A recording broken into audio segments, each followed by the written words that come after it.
Sana baba le. Baba. Oi baba. Oi baba. Nungai tahu tu na sana baba le. Time kan kan. Kap kan baba. Aigi baba se. Baba ka mama ka tu lagi bani ko. Aduga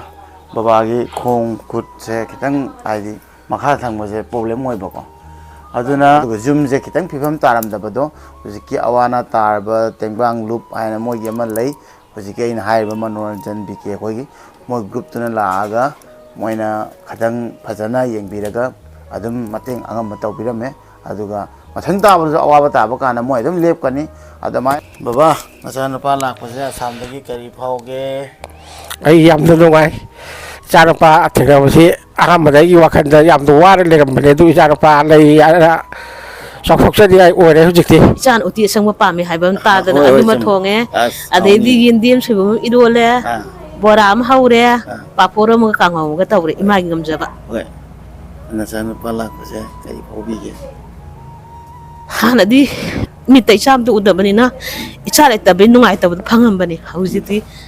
aina pokjadraju ai icham phangbajida imaje haininga leitana harauba nungaiba sidage khalbok sidingdabagi wakalolama mata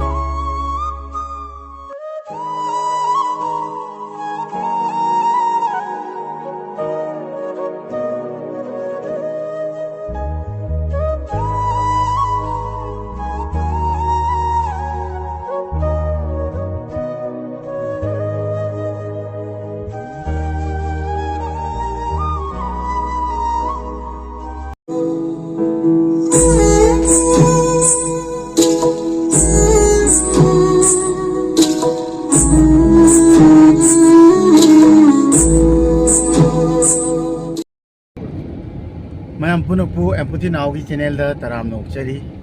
mayam ngasi ki video sidi yamna aidi nuksiba aduga yamna thamoi da thukla wa blog oi toini aduna mayam sungchoi choi dana loy pau yengbiu aduga ai gi pukhel ju kai no khangbi gani aduga mayam aina chattoi phom di ju kai dano hai roi ge mafam yo ga haira kani mayam somda suraj yaure suraj hayam ta tawbiro maning da sibaran yaure Sibanan di aruba thaba ma le bedam kana ma lambi tangai da le hawni aiga surus ka da chattoini aduga ada yawra kanda ai gi blog se kari masakta no adu puning de sokpa nuksiba blog hai do masi oidoini mayam blog makha ta nei mi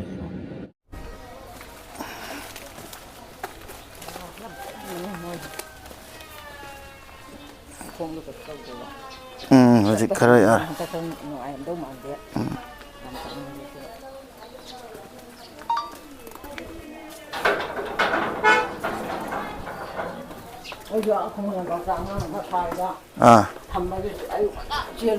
चलो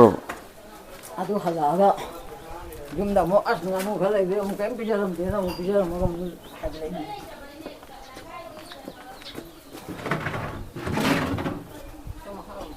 Sira matang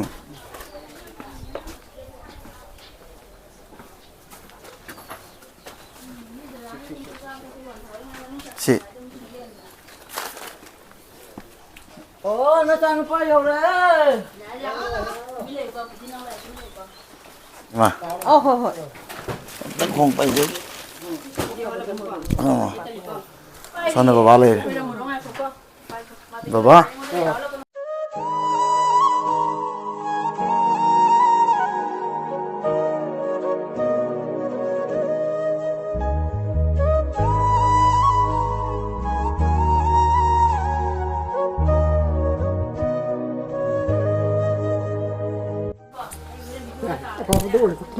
oi baba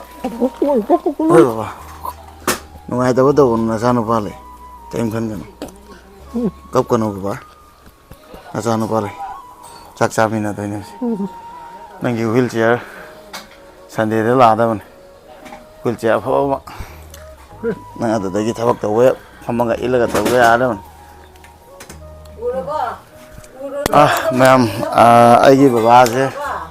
baba ka mama ka ta lei bani ko aduga baba gi khong kut se kitang aidi makha thang mo se problem moi bako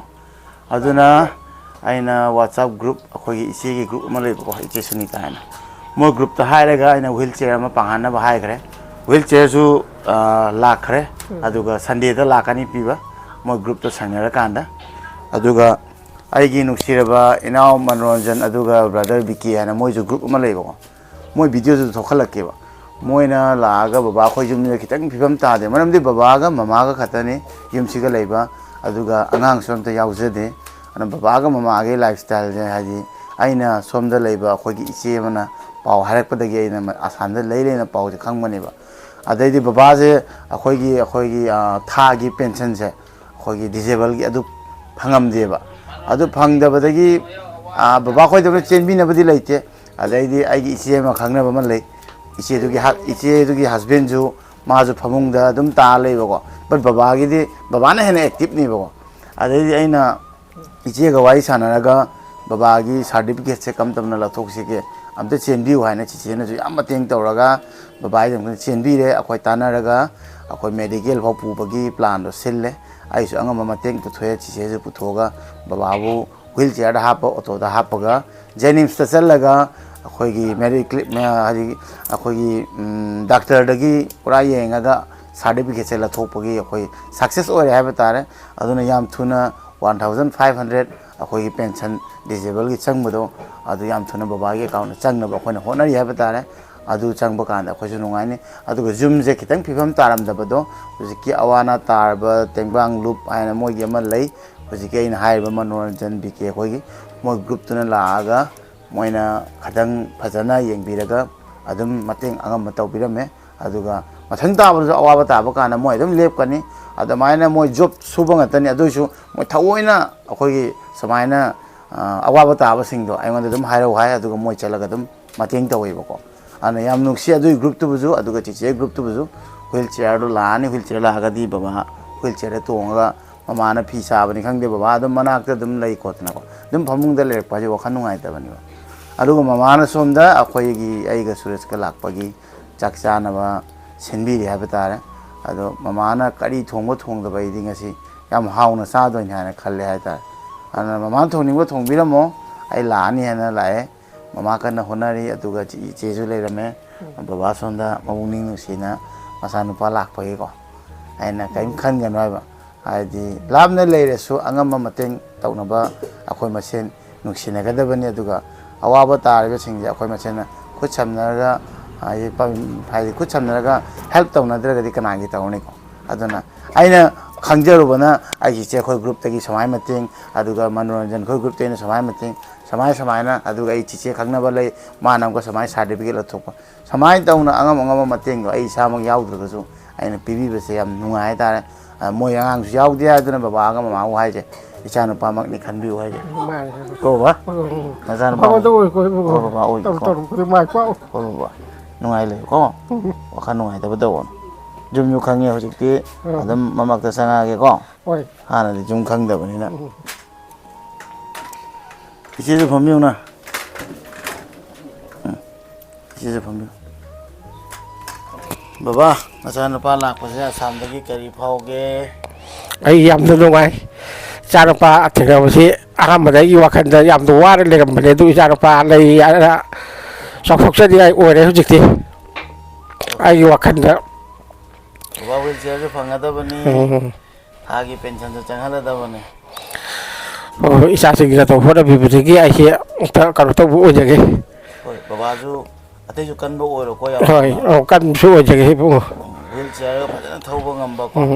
ꯈꯨꯠ ꯀꯩꯀꯥꯗꯤ ꯀꯩꯝ ꯇꯧꯗꯦꯀꯣ ꯑꯗꯨꯝ ꯊꯣꯏꯗꯣꯛꯄ ꯄꯥꯡꯒꯟ ꯊꯣꯛꯏꯀꯣ ꯍꯥꯏꯗꯤ Wheel ꯆꯤꯌꯔꯗꯨ ꯁꯨꯃꯥꯏꯅ ꯏꯟꯗꯣꯏꯅꯤꯅ ꯑꯗꯨꯝ ꯕꯦꯜ ꯐꯥꯔꯒꯀꯣ ꯑꯗꯨꯏ ꯇꯦꯟꯁꯟ ꯂꯩꯇꯦꯕꯀꯣ ꯁꯣꯝꯗ ꯂꯩꯕ ꯏꯆꯦꯁꯦ ꯏꯆꯦꯅ ꯑꯩꯉꯣꯟꯗ ꯍꯥꯏꯗꯤ ꯀꯟꯇꯦꯛ ꯇꯧꯔꯛꯄꯗꯒꯤ ꯉꯁꯤ ꯃꯃꯥꯈꯣꯏꯒꯤ ꯀꯩꯅꯣꯁꯦ ꯂꯤꯡꯛꯁꯦ ꯐꯪꯕꯅꯦ ꯍꯥꯏꯇꯥꯔꯦꯀꯣ ꯏꯃꯥꯈꯣꯏ ꯐꯤꯕꯝꯁꯦ ꯏꯆꯦꯅ ꯈꯪꯍꯜꯂꯝꯗ꯭ꯔꯒꯗꯤ ꯑꯩ ꯈꯪꯉꯝꯃꯔꯣꯏꯕꯀꯣ ꯕꯕꯥꯅ ꯅꯥꯔꯛꯏꯁꯤ 2014 March 24 16 ꯁꯤ ꯄꯥꯏꯕꯤꯌꯨ ꯃꯆꯤꯟ sida hapyani na sida खितंग मदद करते हैं मखोन से तानो 2014 gi March 16 dagi ai thengnarakpane babaji ko thengnarakpase kamai thengnarakya kana my condition je spinal cord N4 aduga mathakta N4 5 ani si ꯃꯥꯁꯤ ꯀꯩꯅꯣ ꯇꯧꯕꯀꯣ ꯁꯣꯛꯄ ꯄꯨꯔꯥ ꯅꯥꯟꯊꯣꯛꯑ ꯂꯩꯔꯝꯃꯦ ꯅꯥꯟꯊꯣꯛꯑ ꯂꯩꯔ ꯃꯇꯨꯡꯗ ꯃꯦꯗꯤꯀꯦꯜꯒꯤ ꯃꯣꯏ ꯍꯥꯟꯅ ꯇ꯭ꯔꯤꯠꯃꯦꯟ ꯈꯔ ꯇꯧꯔꯦ ꯇꯧꯔ ꯃꯇꯨꯡꯗ ꯀꯔꯤꯝꯐꯥꯎ ꯂꯦꯡꯕ ꯑꯣꯠꯄꯁꯦ ꯀꯔꯤꯝ ꯉꯝꯗꯦꯕꯀꯣ ꯂꯦꯡꯕ ꯑꯣꯠꯄ ꯀꯔꯤꯝ ꯉꯝꯗꯦ ꯃꯄꯥꯟ ꯊꯣꯛꯀꯅꯤ ꯈꯪꯗꯦ ꯈꯣꯡ ꯍꯥꯡꯕꯅꯤ ꯈꯪꯗꯦ ꯀꯔꯤꯝꯐꯥꯎ ꯀꯩꯅꯣ ꯇꯧꯗꯦ ꯃꯁꯥꯒꯤ ꯑꯦꯅꯥꯇꯣꯃꯤꯁꯤꯡꯁꯦ ꯂꯣꯏꯅ ꯁꯤꯊꯔꯒ ꯂꯩꯔꯝꯕ ꯍꯥꯏꯇꯥꯔꯦ ꯃꯁꯤꯗꯒꯤ ꯑꯩꯅ ꯊꯥ 3ꯒ ꯅꯨꯃꯤꯠ 15 ꯑꯩ ꯐꯥꯏꯟꯗ ꯁꯨꯝ ꯌꯦꯡꯕ ꯃꯇꯝꯗ ꯑꯗꯨꯃꯥꯏꯅ ꯂꯩꯌꯦꯕꯀꯣ ꯍꯣꯠꯅꯔ ꯃꯇꯨꯡꯗꯒꯤ ꯂꯦꯡꯕ ꯑꯣꯠꯄ ꯈꯔ ꯉꯝꯃꯝꯃꯦ ꯑꯗꯨꯗꯒꯤ ꯑꯃꯨꯛ ꯈꯔ ꯃꯇꯝ ꯈꯔꯁꯦ ꯍꯣꯠꯅꯔꯒ ꯑꯃꯨꯛ ꯆꯠꯄ ꯈꯣꯡꯊꯥꯡ ꯈꯔ ꯁ꯭ꯇꯦꯟ ꯄꯥꯏ ꯈꯣꯠꯂꯒ ꯈꯤꯇꯪ ꯆꯠꯄ ꯀꯟꯗꯤꯁꯟ ꯉꯝꯃꯝꯃꯦꯀꯣ ꯑꯗꯨꯕꯨ ꯁꯦꯟ ꯊꯨꯝꯒꯤ ꯈꯨꯗꯣꯡꯆꯥꯗꯕ ꯂꯩꯕ ꯑꯗꯩ ꯑꯩꯅꯁꯨ ꯄꯨꯔꯥꯗꯤ ꯑꯉꯝꯕꯈꯩꯗꯤ ꯍꯣꯠꯅꯔꯛꯑꯦ ꯍꯥꯏꯇꯥꯔꯦꯀꯣ ꯂꯥꯏꯌꯦꯡꯕꯒꯤ ꯄꯩꯁꯥꯁꯦ ꯑꯩ ꯃꯄꯥ ꯆꯥꯕ ꯆꯥꯗꯕ ꯑꯩ ꯍꯤꯗꯥꯛꯀꯤ ꯃꯃꯜ ꯈꯔ ꯄꯨꯊꯣꯛꯆꯔꯒ ꯑꯩꯁꯨ ꯏꯕꯨꯡꯅꯦ ꯍꯥꯏꯅ ꯈꯜꯂ ꯀꯥꯟꯗꯀꯣ ꯂꯩꯕ ꯀꯟꯗꯤꯁꯟꯁꯤꯗ ꯑꯗꯨꯃꯥꯏꯅ ꯍꯣꯠꯅꯔꯛꯄꯅꯦ ꯍꯧꯖꯤꯛꯁꯨ ꯑꯗꯨꯝ ꯇ꯭ꯔꯤꯠꯃꯦꯟ ꯑꯗꯨꯝ ꯑꯩ ꯃꯔꯛꯇ ꯑꯗꯨꯝ ꯇꯧꯔꯤ ꯍꯛꯆꯥꯡꯁꯦ ꯆꯦꯛ ꯑꯗꯨꯝ ꯇꯧꯔꯤꯀꯣ ꯑꯗꯨꯃꯥꯏꯅ ꯇꯧꯔꯛꯄꯅꯦ ꯑꯗꯨꯗ ꯑꯩꯁꯨ ꯁꯨꯝ ꯀꯟꯗꯤꯁꯟꯁꯦ ꯁꯥꯡꯅ ꯃꯇꯝ ꯁꯥꯡꯅ ꯁꯨꯝ ꯂꯩꯔꯛꯄꯁꯤꯗ ꯑꯩꯈꯣꯏꯅꯁꯨ ꯃꯇꯦꯡ ꯄꯥꯡꯕ ꯉꯝꯃꯛꯇꯕꯗ ꯑꯩꯁꯨ ꯏꯅꯥꯎꯗꯒꯤ ꯑꯩꯅ ꯃꯇꯦꯡꯁꯦ ꯂꯧꯔꯛꯄꯅꯦꯕꯀꯣ ꯆꯨꯝꯃꯦ ꯏꯆꯦꯅ ꯍꯥꯏꯕꯗ ꯑꯩ ꯈꯪꯉꯦ ꯑꯗꯨꯒ ꯅꯨꯡꯁꯤꯕ ꯃꯃꯥ ꯑꯃ ꯐꯪꯉꯤ ꯃꯃꯥ ꯕꯕꯥꯒꯤ ꯍ꯭ꯋꯤꯜ ꯆꯤꯌꯔꯗꯣ ꯌꯧꯔꯛꯑꯗꯕꯅꯤ ꯑꯗꯨꯒ ꯀꯩꯅꯣ ꯑꯩꯈꯣꯏꯅ ꯂꯥꯛꯄꯗꯣ ꯁꯦꯝꯕꯤꯔꯝꯕ꯭ꯔꯥ ꯃꯅꯣꯔꯟꯖꯟ Oh, ꯈꯣꯏꯅ siyempre, siyempre. ꯃꯣꯏꯗ ꯑꯗꯨꯝ ꯀꯟꯇꯦꯛ ꯇꯧꯀꯣ ꯍꯣꯏ ꯄ꯭ꯔꯣꯕ꯭ꯂꯦꯝ ꯂꯩꯕꯒ Hoy, hoy, hoy. ꯑꯗꯨ ꯍ꯭ꯋꯤꯜ ꯆꯤꯌꯔ ꯂꯥꯛꯑꯅꯤ ꯑꯗꯨꯒ ꯊꯥꯗ ꯄꯦꯟꯁꯟꯗꯨꯁꯨ ꯈꯔ ꯈꯔ ꯆꯪꯉꯗꯤ ꯅꯨꯡꯉꯥꯏꯅꯤꯅ Hoy. ꯑꯗꯨꯒ ꯑꯉꯥꯡ ꯑꯃꯗ ꯂꯩꯇꯦ ꯈꯣꯠꯇꯦꯅ ꯈꯟꯒꯅꯨꯀꯣ ꯅꯆꯥꯅꯨꯄꯥ ꯑꯃ ꯑꯁꯥꯝꯗꯒꯤ ꯆꯥꯎꯅ ꯂꯩꯔꯕꯅꯤ ꯍꯥꯏꯇꯥꯔꯦ ꯐꯃꯨꯡꯗ ꯂꯩꯔꯁꯨ ꯑꯗꯨꯝ ꯑꯩ ꯑꯉꯝꯕ ꯃꯇꯦꯡ ꯇꯧꯔꯛꯀꯅꯤꯀꯣ ꯑꯃ Hoy. ꯀꯩ ꯊꯣꯡꯒꯦ ꯉꯁꯤꯗꯤ ꯅꯆꯥꯅꯨꯄꯥ ꯂꯥꯛꯄ Masidi, ima iti merameso in tawre hatare. Ah Ichan uti asang mapami haibam tada na ꯍꯣꯏ ꯍꯣꯏ aduma ꯆꯨꯝꯃꯤ thonge. ꯑꯁ Adedi ꯍꯥꯎꯅꯤ gindim sibum idole. Ah Bora am haure. Papora mo kangau ga tawre ima ngamjaba. ꯍꯣꯏ ꯅꯆꯥꯅꯨꯄꯥ ꯂꯥꯛꯄꯁꯦ ꯀꯩ ꯐꯥꯎꯕꯤꯒꯦ Hanadi mitai chamdu udabanina. Ichare tabe nungai tabud phangambani. Haujiti ꯑꯩꯅ ꯄꯣꯛꯆꯗ꯭ꯔꯁꯨ ꯑꯩꯒꯤ ꯏꯆꯥ ꯑꯃ ꯐꯪꯕꯁꯤꯗ ꯏꯃꯥꯁꯦ ꯍꯥꯏꯅꯤꯡꯉꯥꯏ ꯂꯩꯇꯅ ꯍꯔꯥꯎꯕ ꯅꯨꯡꯉꯥꯏꯕ ꯁꯤꯗꯒꯤ ꯈꯟꯐꯥꯎ ꯁꯤꯅꯤꯡꯗꯕꯒꯤ ꯋꯥꯈꯜꯂꯣꯟ ꯑꯃ ꯏꯃꯥꯗ ꯂꯥꯛꯑꯦ ꯑꯗꯨꯅꯤ ꯁꯤꯕ ꯌꯥꯗꯦꯀꯣ ꯃꯥ ꯑꯗꯨꯃꯥꯏꯅ ꯋꯥꯈꯜꯒ ꯂꯥꯛꯄ ꯌꯥꯗꯦ ꯅꯆꯥꯅꯨꯄꯥ ꯂꯩꯔꯝꯗꯕꯗꯣ ꯍꯧꯖꯤꯛꯇꯤ ꯐꯪꯉꯦꯗꯅ ꯑꯉꯝꯕ ꯃꯇꯦꯡ ꯇꯧꯋꯤꯗꯅ ꯑꯇꯩꯁꯨ ꯇꯧꯔꯛꯈꯤꯗꯣꯏꯅꯤ ꯍꯣꯏ ꯍꯣꯏ ꯀꯣ ꯑꯗꯨꯒ ꯍꯥꯎꯅ ꯆꯥꯃꯤꯟꯅꯗꯣꯏꯅꯤ ꯃꯃꯥ ꯀꯞꯀꯅꯨ ꯕꯕꯥꯒ ꯅꯣꯏꯅꯤꯃꯛ ꯄꯨꯛꯅꯤꯡ ꯅꯨꯡꯁꯤꯕ ꯌꯥꯗꯦ ꯑꯩ ꯁꯤꯗ ꯅꯣꯏ ꯊꯑꯣꯏꯅ ꯎꯅꯕ ꯂꯥꯛꯏꯁꯦ ꯑꯁꯥꯝꯗꯒꯤ ꯂꯥꯛꯏꯁꯦ ꯇꯁꯦꯡꯅ ꯍꯥꯏ ꯀꯥꯟꯗ ꯃꯃꯥ ꯕꯕꯥꯁꯨ ꯎꯅꯕ ꯃꯌꯥꯝꯁꯨ ꯎꯅꯕ ꯑꯗꯨꯒ ꯑꯩꯈꯣꯏ ꯏꯆꯦ ꯑꯃꯁꯨ ꯂꯩ ꯌꯥꯝ ꯅꯨꯡꯁꯤ ꯌꯥꯎꯁꯤꯅ ꯃꯌꯥꯝ ꯆꯤꯆꯦꯁꯤꯁꯨ ꯍꯥꯟꯅ ꯑꯩꯒꯤ ꯕ꯭ꯂꯣꯛꯇ ꯌꯥꯎꯈ꯭ꯔꯕꯅꯤ ꯆꯤꯆꯦꯒꯤ ꯍꯁꯕꯦꯟꯁꯨ ꯍꯥꯏꯗꯤ ꯗꯗꯥꯁꯨ ꯐꯃꯨꯡꯗ ꯑꯗꯨꯝ ꯂꯩꯔꯦ ꯍꯥꯏꯇꯥꯔꯦ ꯃꯥꯗꯤ ꯈꯨꯠ ꯐꯥꯎꯗ ꯂꯦꯡꯕ ꯌꯥꯗꯦ ꯑꯗꯨꯒ ꯆꯤꯆꯦꯒꯤ ꯑꯉꯥꯡꯁꯨ ꯑꯅꯤꯅꯤꯀꯣ ꯅꯨꯄꯥꯃꯆꯥ ꯑꯗꯨꯐꯥꯎꯗ ꯆꯤꯆꯦꯅꯅꯦ ꯍꯥꯏꯗꯤ ꯄꯨꯔꯥ ꯍꯣꯠꯅꯕ ꯂꯦꯞꯇꯅ ꯗꯗꯥꯒꯤ ꯁꯦꯕꯥ ꯑꯗꯨꯒ ꯑꯉꯥꯡ ꯑꯅꯤꯒꯤ ꯁ꯭ꯀꯨꯜ ꯆꯠꯄ ꯈꯣꯠꯄ ꯑꯗꯨꯒꯤ ꯃꯊꯛꯇ ꯑꯃꯨꯛꯀ ꯃꯥꯁꯨ ꯁꯦꯟ ꯇꯥꯅꯕ ꯀꯩ ꯀꯩꯅꯣ ꯑꯉꯝꯕ ꯍꯣꯠꯅꯖꯩꯅꯤ ꯑꯗꯨ ꯆꯤꯆꯦꯗꯅꯤ ꯑꯩꯅ ꯀꯣꯟꯇꯦꯛ ꯇꯧꯔꯒ ꯃꯣꯏꯒꯤ ꯆꯤꯆꯦꯅ ꯑꯋꯥꯕꯗꯣ ꯑꯋꯥꯕ ꯃꯁꯦꯟꯅ ꯃꯁꯛ khangani haitare maramdi chichegi jo husband adamai oile banina aina haibaga chichena adum feel tawre chichena haije ai jo angam bathakta mateng tawgani certificate to lathoga koi disability gi aduga pension da phangangani hena chichena jo engoda adumai haina gi bai moi support yaudana aina khatangam moi bako chiche de gi jo wai matem dang chiche Oh, hadi nang putina una smaina simung sangai mana si smaina disable am lai re ma se 2014 degi naraga lai bane adu magi ni habata chine mating pangna ba degi kai gumba ma khoine sigi mai disable certificate sa matam da mana sanga da paisa sin ngona puthop ngam da ba degi sina putina una smaina sam degi ngona contact tor akanda ma su dum mating pange hadi sum chatok chasin gi da ko aduga ayamana aina pangana putho akanda smaina examine si tor matung da certificate je hojik la ani la matung da koi baba gi phangba ya facility singdo dum ai dum chichi aina dum se la ka dangam badum ai pizage aduga adigi akoi marriage ki dum akoi disable ore kan marriage incentive tor kan akoi 30000 phangba su dum lei bako adugum du su aina dum hona jage na ai ai haijage dum ai su dum uha banina sengna aina pesa oina puthoga ni mating pangmang ngam de adugu pangkhana puthopadi ngame aduga putina na dum ai haidani adum ai angambadi mana dum ayamana sen gi waragadi mana dum pangi sikata ai ngamjaba ai ko dum ado chichegi jumda leibanina awabada ko dadari khara kamai tei dum nungai ba ai thojongna problem nei te ko ana lemda doi lei hauji na si hoi business amaga ado ma'am ai jak sa bai blog se ai kaisu yam hap te hosi ka ma'am jo khangoni par ngasi ki jidi ko yam nungsiba blog ni mama na asuk nungsina machanu pa lai hena uti asangba kai ka tawna thongi aduga pijagani haina thawoina wajana leiri aduga somna baba su ai lakani haina harau harau leibaje sigi chamina bai mahauja sidi aina dum haidi khangjare haidane dana adu chana ba khoi tawrani aduga punna cha kana chu video matiem ta khoina mak hapcharat ki ma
바바가 정도 뭐 어흥데 oi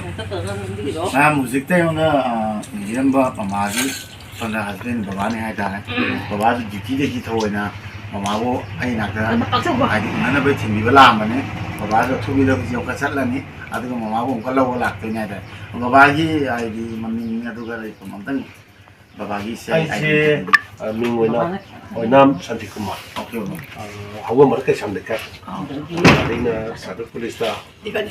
assistant sub inspector oina posting lei jabani pal westa always yang siapa tum jaban inshallah ka ba de ngi sial pa tuai ba adagi wang baju ngamde wang ge to da pi na halak pai tare nuai nuai ba di inshallah thank you baba tang tang kai to lak bi sang ni ma le hojik ta chat in di mama do ni ada mama khoi na ai di adu mana group ama puthoga whatsapp ta ko adu awana ta ba sing de mana support to bosi am tina thaga chan ni ai ta ko mama mo tom ta na su ngam moi ma am pun wa chini na hoi moi member ya me ai dum yeng ba loi na khut sam na ga na to ga samare ma ting to am si ai ta ai wan asa do ne ha che kami ngai di dong khang kami ngai di dong hot ai di je khut sam na ga samare to bosi ma ting pina ba ja yam na ko si ai ta hing ni ai da ko khut sam na hing min na ba adu ma ngai ko ma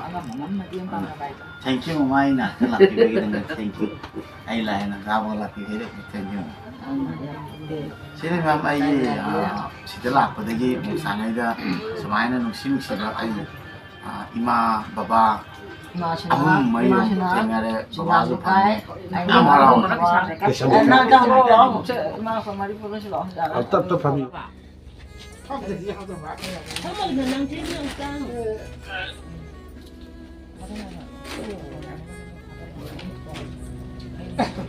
anh nghe theo thế nào nó phim theo cái gì mà cho nó phải salam da yo re aduga baba ga mama ga le ho ni ko ai amuk ai la ka ni ai na ai ti dum lai ri ko ni na ko ꯑꯇꯣꯞꯄꯁꯨ ꯏꯃꯥ ꯃꯌꯥꯝ ꯂꯩ ꯕꯕꯥ ꯃꯌꯥꯝ ꯂꯩꯕꯅꯤ ꯂꯣꯏ ꯄꯨꯟꯕ ꯇꯥꯏ ꯈꯔ ꯂꯣꯏꯅꯃꯛ ꯆꯠꯇꯣꯏꯅꯤ ꯑꯗꯨꯅ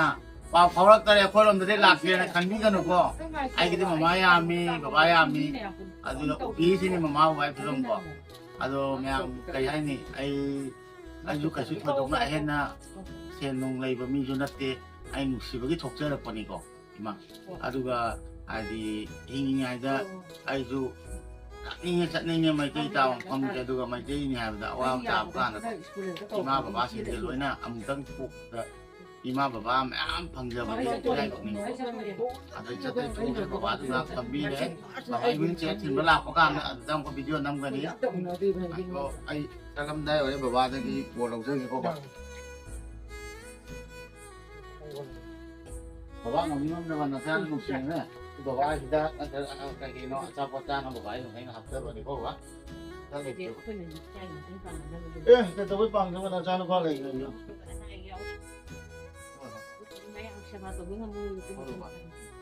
dito ko ba ang lagay tipang ako kaya nga control ka naman nung sa kudu ay mo na dum uy hai manaki Ay, may karang ay ay na lakpagi yamin sino gamin kay ko ke sino ka manaki ako ji phải nên đúng ra phải nên mà đúng cầu phải đúng ra cả cái gì đấy không lão không đi ko loi loi pun mi na nung sina na himi na ba sini sina na himi na ba ano si imam ka lai le